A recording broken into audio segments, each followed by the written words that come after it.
माझ्याकडे दूध आहे सर एका वेळेचं 100 लिटर, हां बरोबर. पण अर्धा तास पण पुरत नाही मला एका जागेवर विकायला.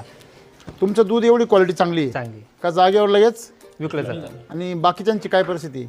मग त्यांचा वेळ जातो 2 तास 2.5 तास त्यांना जातो. वाट बघावं हो. लागत. ज्यांना गरज आहे ते जातात हा, बुवा. इथे ज्यांना गरज नाही ते बी घेऊन जातात. माझा विषय असा आहे, मी पोचायच्या आत कमीत कमी 20-25 लोक माझी वाट पाहतात, तिथे वेटिंगमध्ये असतात. वेटिंगमध्ये असतात. काय कारण असं बुवा?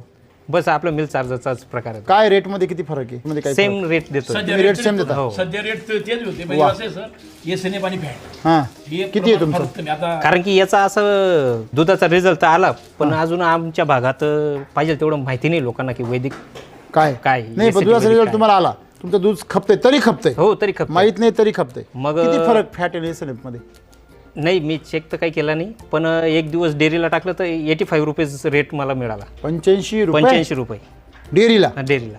आणि जनरल किती मिळतो लोकांना म्हशीचा? लोकांना मग 55 पासून तर 65-70 पर्यंत. काय बात करता? 55 ते 65 रेट मिळतो आणि तुम्हाला डायरेक्ट 85 हो. त्याच डेअरीमध्ये? त्याच डेअरी. फॅटचा फरक पडतो सर याचा.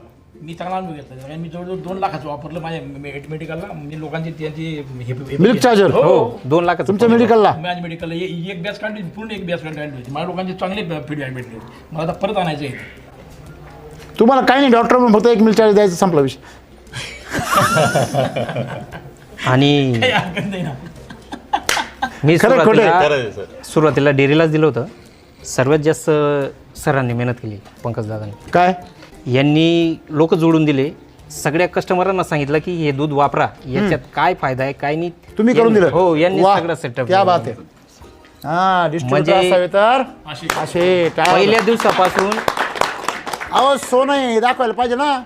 पहिल्या तुमच्याकडे सोनं दिवसापासून आहे. हां. सर सुरुवातीला 40 लिटर दूध हां. होतं. एकमेव दूधवाला आहे मी, एकही लिटर घरी परत घेऊन आलो नाही. पूर्णचं पूर्ण दूध फर्स्ट डेला गेलो होतं माझं. गेलं पूर्ण. हो पूर्ण जागेवर गेलं.